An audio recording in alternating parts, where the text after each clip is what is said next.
오늘도 하나님의 은혜가, 하나님의 사랑하심이 여러분 가운데 함께 하시길 주님의 이름으로 축원합니다. 시편 44편에 쓰여진 정확한 시대나 저자는 잘 모릅니다. 그러나 이스라엘 민족이 전쟁으로 인해서 큰 위기의 시간 가운데 있는 것 같습니다. 어떤 시대인지 정확히 모르지만 여러 가지 의견이 있지만 주로 많이 학자들이 보는 시기가 기원전 701년 히스기야 왕 때 아수르 왕, 저 위에 큰 아수르 왕 사네립이 이스라엘을 쳐들어와서 이스라엘의 여러 성들이 다 무너지고 이스라엘 국가에 존망이 달린 시기, 그때 지은 시로 보는 견해가 많이 있습니다. 내용을 함께 살펴보겠습니다. 먼저 1절부터 8절까지는 과거에 이스라엘 가운데 하나님께서 행하신 일들로 인한 감사의 고백입니다. 1절, 하나님께서 옛날에 우리 조상들에게 큰 일을 행하신 것을 우리가 들었습니다. 어떤 일이요? 2절에 하나님의 손으로 우리 대적들을 쫓아내 주셨습니다. 이 땅에 우리 조상들이 뿌리를 내리고 번성하며 살 수 있도록 하나님께서 도와주셨습니다. 3절, 우리 조상들은 그때 자기들의 칼, 자기들의 힘으로 땅을 차지한 것이 아니라 자기들의 힘으로 구원받은 것이 아닙니다. 오직 하나님의 오른손으로, 하나님의 팔로, 우리 시편 42편, 43편 지난번에 볼 때 그 얼굴의 도우심으로 인하여 하나님의 얼굴빛으로 우리의 조상들을 구원하셨습니다. 오늘 이 시편 44편이 누가 지었는지는 정확히 모르지만 제대로 멋지게 신앙 고백하고 있습니다. 하나님께서 큰 일을 하셨습니다. 하나님의 손으로 우리 조상들이 이 땅에서 살게 하셨고 번성하게 하셨고 축복해 주셨습니다.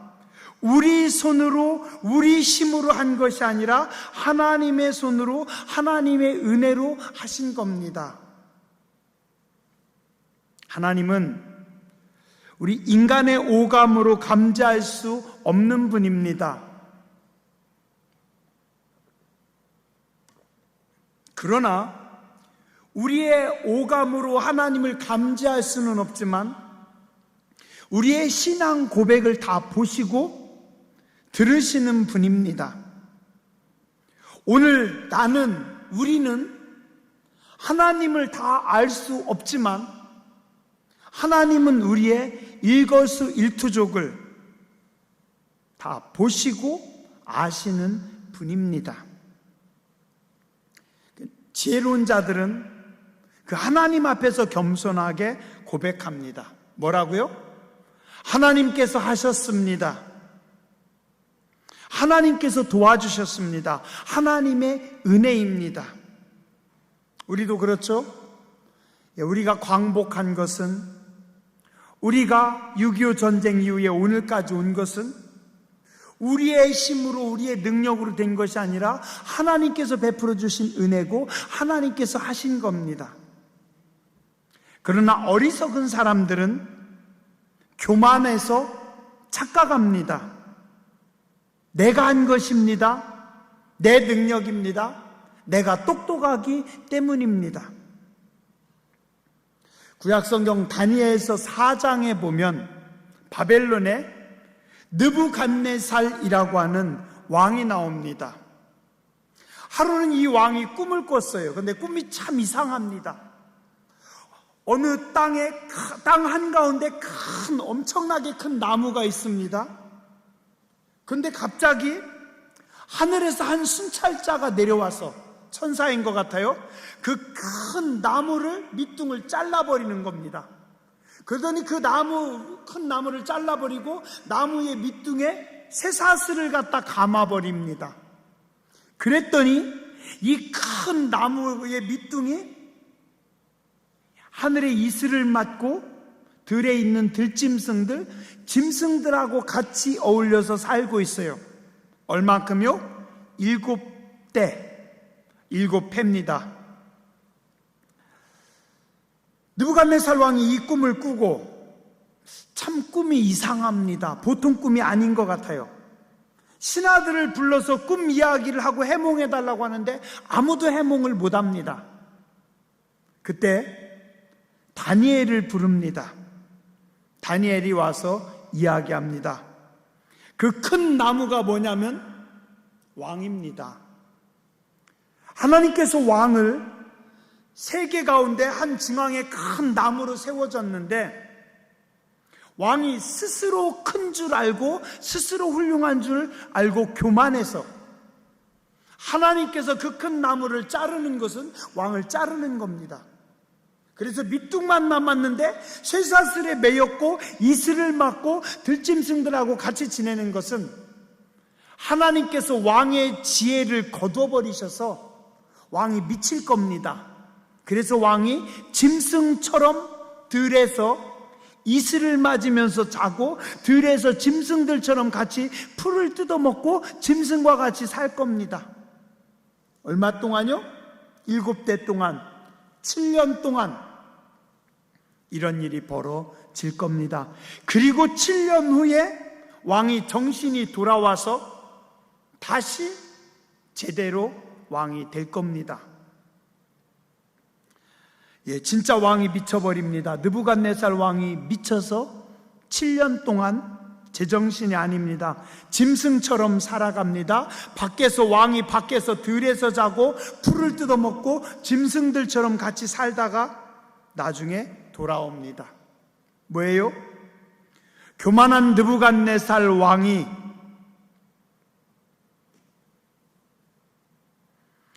자기 힘으로 나라가 견고해진 줄 알았고 자기의 지혜로움과 자기의 똑똑함으로 한 줄 알았는데 하나님께서 그를 짐승으로 만드셔서 겸손하게 하십니다. 오늘 우리도 그렇습니다. 어리석은 바벨론의 느부갓네살 왕처럼 내가 했다고 착각하거나 오만하면 안 됩니다. 한번 따라서 하시죠. 하나님께서 하셨습니다. 하나님의 손으로 하십니다. 모든 것이 하나님의 은혜입니다. 오늘 시편 44편의 저자는요 제대로 고백합니다. 1절부터 3절까지 하나님께서 우리 조상들을 도와주셔서 하나님께서 우리에게 이 땅을 주셔서 우리가 이 땅에서 살아가고 있습니다. 그리고 4절부터 8절까지 지금 시편 저자가 하나님께 매달립니다. 4절, 하나님이여, 하나님은 우리의 왕이시니 야곱을, 이 백성을 구원하여 주시옵소서. 왜요? 하나님이 왕이시고 우리는 하나님의 백성들이니까 왕이 우리를 도와주셔야죠.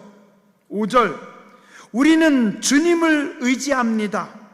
그래서 우리의 대적을 두르고 우리를 치려 일어나는 자를 주님의 이름으로 우리가 밟겠습니다. 주님이 우리를 도와주셔서 주의 이름으로, 하나님의 이름으로 우리가 대적과 싸워 이길 것이고, 6절, 우리는 우리의 활과 우리의 칼, 우리의 군사력으로 우리를 구원하지 못합니다. 왜요? 이제 이스라엘 백성들이 시편 저자가 알고 있습니다. 우리의 활, 우리의 칼, 우리의 군사력, 우리의 능력으로 적이 너무 커서 우리가 감당할 수 없습니다. 우리도 그럴 때 있죠? 하나님, 내 힘으로 안 됩니다. 문제가 너무 큽니다. 내 지혜로 안 되고 내 실력으로 안 되고 내 방법으로 안 됩니다. 그때 어떻게 해요? 하나님, 내 활로 안 되고 내 칼로 안 되고 하나님의 손으로 됩니다. 따라 하시죠.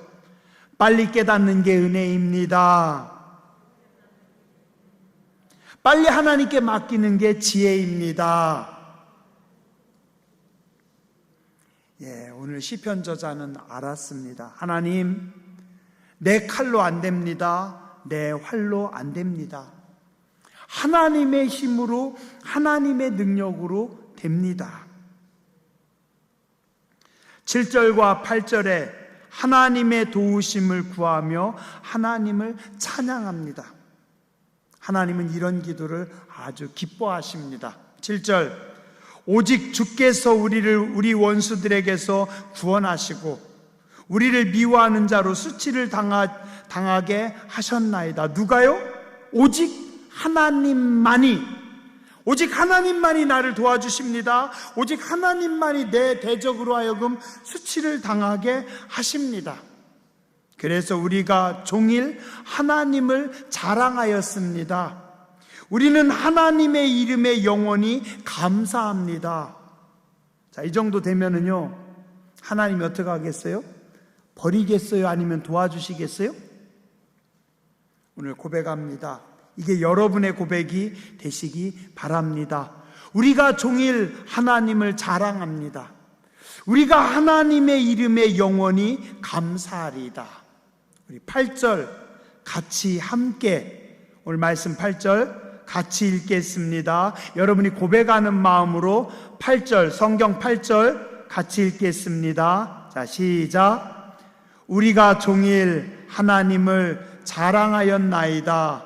우리는 하나님의 이름에 영원히 감사하리이다. 시편 50편 15절에 보면 너는 환난 날에 나를 부르라. 내가 너를 건지리니 네가 나를 영화롭게 하리로다. 세상은 나의 과거를 가지고 현재를 해석하고 비방합니다.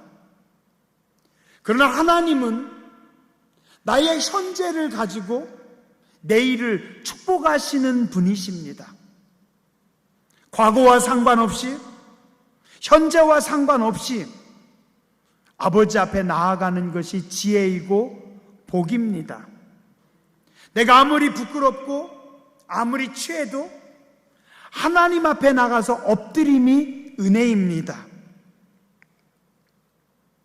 누가복음 15장에 보면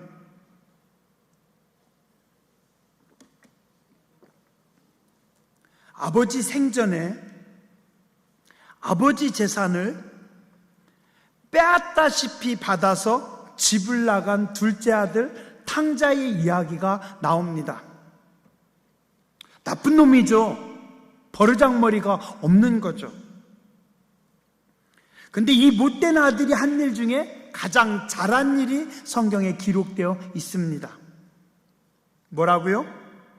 누가복음 15장 17절 이하에 이에 스스로 돌이켜 이르되 내 아버지에게는 양식이 풍족한 품꾼이 얼마나 많은가. 나는 여기서 주려 죽는구나. 내가 일어나 아버지께 가서 이르기를 아버지, 내가 하늘과 아버지께 죄를 지었사오니 지금부터는 아버지의 아들이라 일컬음을 감당하지 못하겠나이다. 나를 품꾼의 하나로 보소서 하리라 하고 이에 일어나서 아버지께로 돌아가니라. 이에 일어나서 아버지께로 돌아가니라.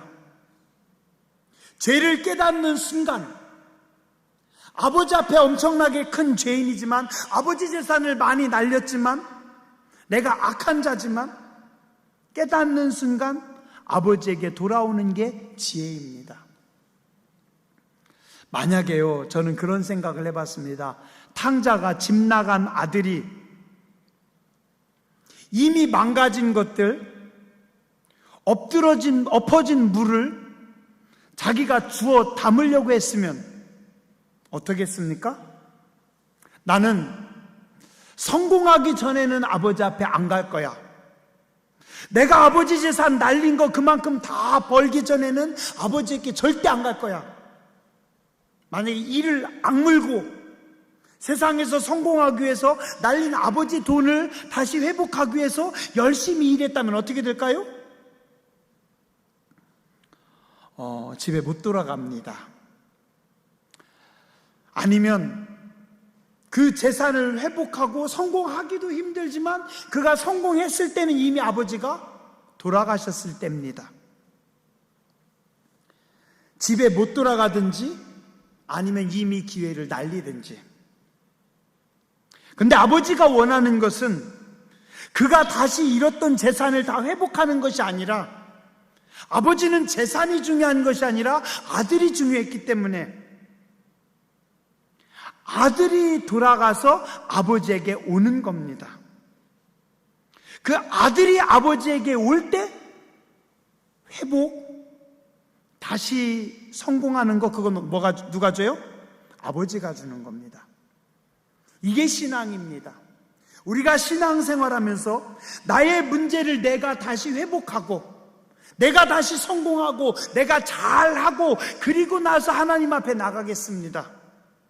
교만이고 어리석음입니다. 그런데 문제가 있을 때, 우리가 실패했을 때 그 자리에서 하나님 앞에 인정하고 하나님 앞에 나가는 겁니다.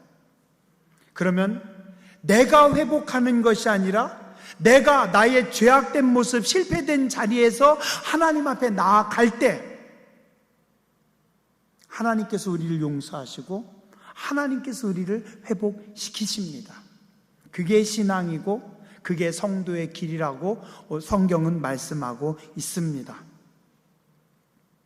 자, 그런데요, 오늘 문제는 오늘 말씀의 9절에 있습니다.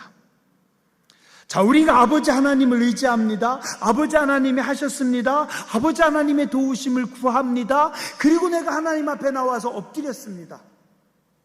그런데 9절에 보니 그러나 요게 가장 큰 문제입니다. 그러나 이제는 주께서 우리를 버려 욕을 당하게 하시고 우리 군대와 함께 나아가지 아니하시나이다. 하나님 어떻게 된 겁니까? 우리가 하나님 앞에 돌아왔는데 하나님께서 우리 군대를 지금 돕지 않으시고 있습니다. 그래서 우리 백성들이, 이스라엘 백성들이 지금 전쟁에서 계속 패해가지고 계속 무너지고 있고 계속 물러서고 있고, 이제 마지막 한 발만 더 물러서면 거기는 낭떠러집니다. 하나님, 우리가 하나님을 고백하고 하나님 앞에 나와서 기도하는데 하나님 왜 움직이지 않으십니까? 10절, 주께서 우리를 대적들에게서 돌아서게 하시니 우리를 미워하는 자가 자기를 위하여 탈취하였나이다. 하나님이 우리를 도와주시지 않으니까 나를 미워하는 사람에게, 우리의 적들에게 우리가 다 뺏겼습니다. 하나님이 안 도와주셔서 우리 다 뺏겼고요, 11절에 하나님께서 우리를 대적들에게 넘겨주셨어요. 우리가 하나님의 자녀인데 하나님은 우리를 붙잡아 주시지 않고 하나님은 우리를 대적에게, 적군에게 넘겨주셨고 우리는 다 흩어졌습니다. 어떻게 해야 돼요? 우리가 하나님께 나와서 하나님을 의지하고 기도하고 있는데 그러나 하나님은 우리를 돕지 않으십니다. 12절에 너무 서럽고 속상한 시편 저자가 하나님을 원망하고 있습니다. 주께서 주의 백성을 헐값으로 파셨습니다. 그들을 판 값으로 하나님 뭐 얻은 거 있습니까? 너무 서러워서 지금 하나님께 따지는 겁니다. 오늘 이게 하나님 잘못입니다. 왜요? 우리는 하나님 앞에 기도했는데, 옛날에 우리 조상들을 도와주신 하나님께서 지금 우리가 어려울 때, 위기의 때 이렇게 기도하고 있는데 하나님 왜 침묵하고 계십니까? 하나님 왜 우리를 안 도와주셔서 우리는 계속해서 전쟁에서 패하고 하나님의 백성들이 지금 다 잡혀가고 있고 그들이 막 헐값에 넘겨져 가고 있는데, 그래서 하나님 얻은 거 있습니까? 하나님은 무슨 이익을 얻으셨습니까? 이게요,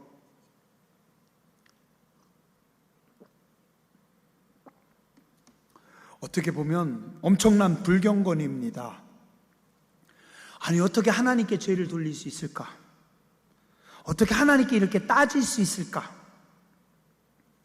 근데 오늘 시편 저자는요, 하나님께 따집니다. 너무 속상해서.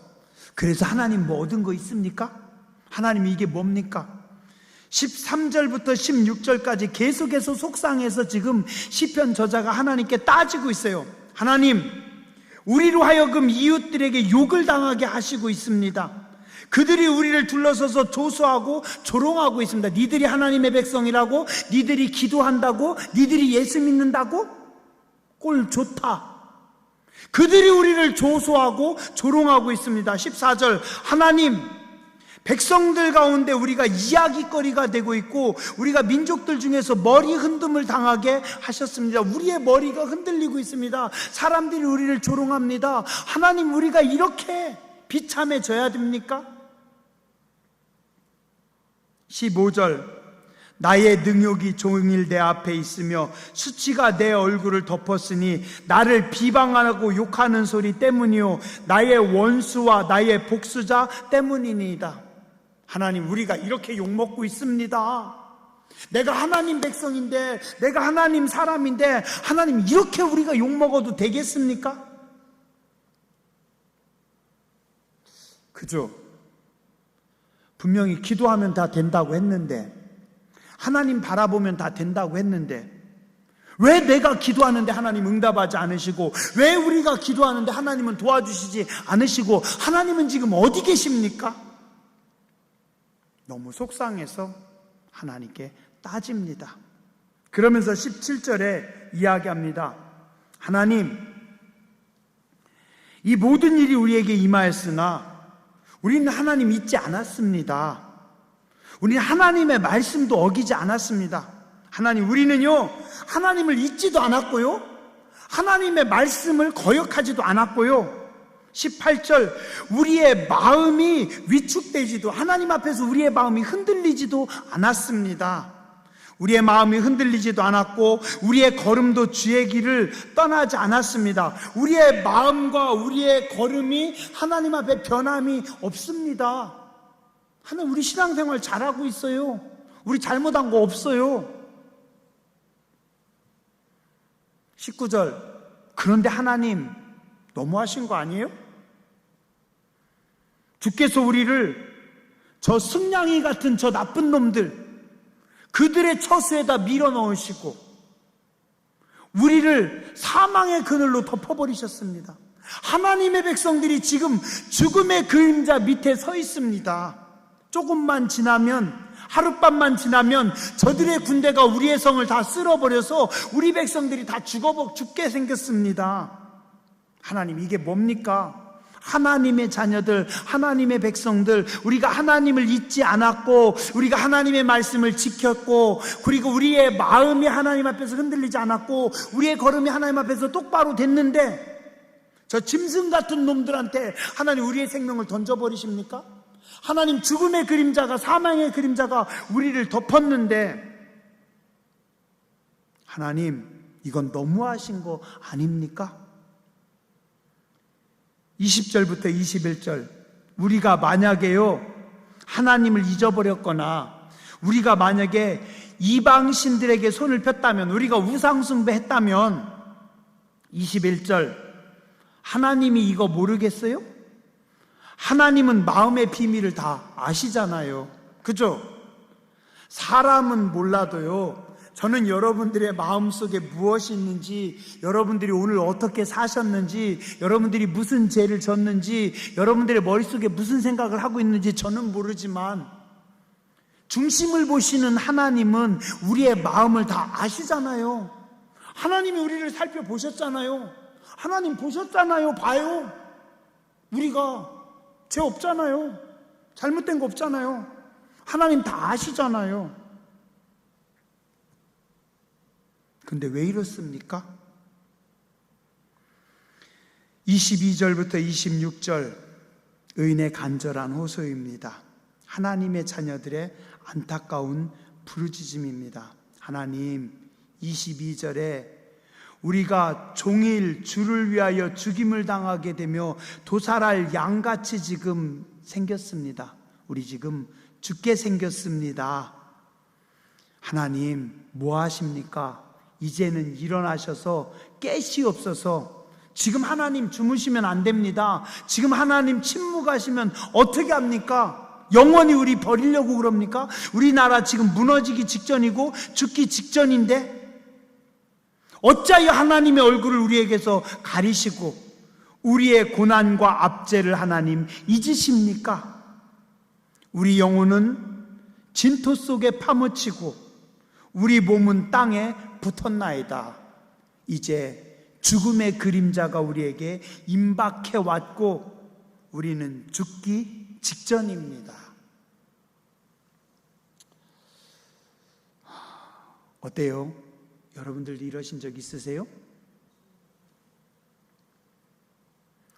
하나님의 침묵 앞에, 하나님이 움직이시지 않으심 앞에 참 너무 답답하고 너무 속상합니다.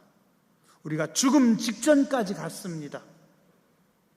그리고 또 실제 기독교 역사에서 믿음을 지켰는데 순교자들이 하나님의 말씀대로 섰는데 기도했는데 끝내 하나님께서 도와주시지 않으셔서 죽었습니다. 순교의 피를 흘렸습니다. 죽음 직전까지 갔습니다. 어떻게 해야 되나요? 죄를 지은 것도 아니고 주님을 떠난 것도 아니고 말씀을 버리거나 우상 숭배한 것도 아닌데 전능하신 하나님은 왜 우리를 돕지 않으시는 겁니까? 때로 우리 삶에서 이런 안타까운 일이 우리 앞에 부딪힐 때 있습니다. 자, 그런데 우리가 이때요 기억해야 할 것이 두 가지가 있습니다.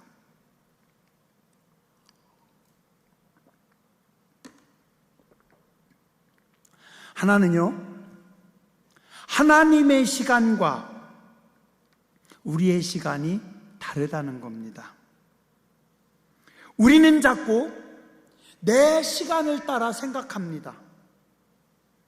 우리는 작고 우리는 조급합니다. 하나님 이 정도면 된 거 아닌가요? 이제 하나님 움직이실 시간 아닌가요? 그러나 하나님의 시간, 카이로스는 우리 인간의 시간과는 다릅니다. 우리가 그 시간을 모를 때가 참 많이 있고 어려울 때가 많이 있습니다. 아브라함이 85살이 됐어요? 86살이 됐어요? 90살이 됐어요? 하나님 이제 됐지 않았습니까? 하나님 가나안 땅에 온 지 10년이 지났고 15년이 지났고 20년이 지났는데 80살, 90살, 95살이 됐는데 이제는 하나님 응답하실 때 되지 않으셨습니까? 이스라엘 백성들이 애굽에서 바로의 압제 가운데 있을 때 10년이 지나고 20년이 지나고 30년이 지나고 모세가 태어나기 전부터 기도했는데 그 모세가 40살이 되고 50살이 되고 60살이 되고 그러니까 이스라엘 백성들이 고난 가운데 있었던 지 지금 60년, 70년, 80년 시간은 계속해서 지나가는데 하나님의 시간, 카이로스가 안 오는 겁니다. 어떻게 해야 돼요? 우리 민족이 남북의 통일을 위해서 북녘 땅에도 신앙의 자유가 들어가게 해달라고 20년, 30년, 50년, 70년을 기도했는데도 아직도 통일이 이루어지지 않고 있습니다. 하나님 우리가 포기해야 됩니까? 하나님의 시간은 언제입니까? 민족의 역사 속에, 개인의 역사 속에, 개인의 시간 속에 우리의 시간과 하나님의 시간, 카이로스의 시간이 다를 때가 참 많이 있습니다. 자, 또 하나, 두 번째, 하나님의 일하심과 방법입니다. 시편 139편 14절에 보니 내가 주께 감사함은 나를 지으심이 신묘막측하심이라. 주의 행사가 기이함을 내 영혼이 잘 아나이다. 하나님의 일하심과 하나님의 방법은 우리가 헤아릴 수 없습니다. 하나님은 늘 측량할 수 없는 방법으로 일하시는 하나님이십니다. 우리가 헤아릴 수 없는 방법으로 하나님께서 일하십니다. 저도 참 신기한 게요, 어떤 날 그래요. 하나님 돈이 필요합니다. 하나님 돈 좀 주세요. 하나님 돈 좀 주세요 하고 기도하면서 제 머릿속에 계산이 돼요. 누가 돈을 줄 수 있지 않을까? 하나님 그 사람 통해서 돈을 주시옵소서. 그때 웬걸? 제가 생각하고 제가 바랬던 그 사람은 절대 안 줘요. 줄 것 같아도 안 줘요. 하나님께서 뭐라고요? 그건 네 생각이고 내 방법은 이거다. 하나님의 일하심과 하나님의 방법은 우리가 몰라요.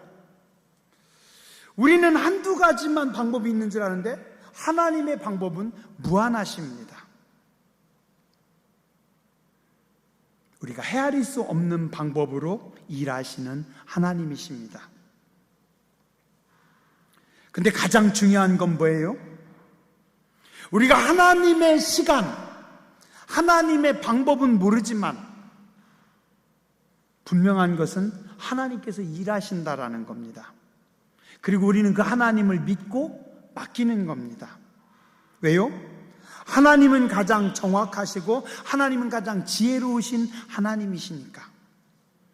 하나님의 시간, 하나님의 방법을 우리가 알 수는 없지만 하나님을 믿고 맡기는 것. 그리고 오늘 마지막 26절에 보니까 오늘 시편 기자는 이야기합니다. 일어나 우리를 도와주시옵소서. 그리고 맨 끝에 뭐라고 해요?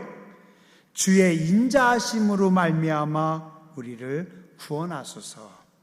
하나님의 인자하심으로, 내 노력과 내 수고와 내 애씀으로 되는 것이 아니라, 우리가 부족하지만, 우리가 어리석지만, 우리가 죄인이지만 그럼에도 불구하고 하나님의 측량할 수 없는 은혜로, 하나님의 은혜로, 하나님의 인자하심으로, 비록 탕자는 아버지 재산을 다 날렸고 비록 탕자는 아무것도 한 것 없지만 아버지의 사랑과 은혜에 의지하여 돌아왔을 때 회복시킨 것처럼 오늘 우리도 그냥 하나님의 은혜로 사는 존재입니다. 우리가 뭐를 잘해서, 우리가 믿음을 지켜서, 우리가 말씀을 지켜서, 우리가 마음을 지켜서, 우리가 신앙생활을 잘해서 하나님의 응답과 복을 받는 것이 아니라 죄인임에도 불구하고 하나님의 은혜로. 마지막 한 번만 따라서 하시기 바랍니다. 주여 우리에게 은혜를 베풀어 주옵소서. 하나님의 은혜를 우리에게 베풀어 주옵소서. 기도하겠습니다.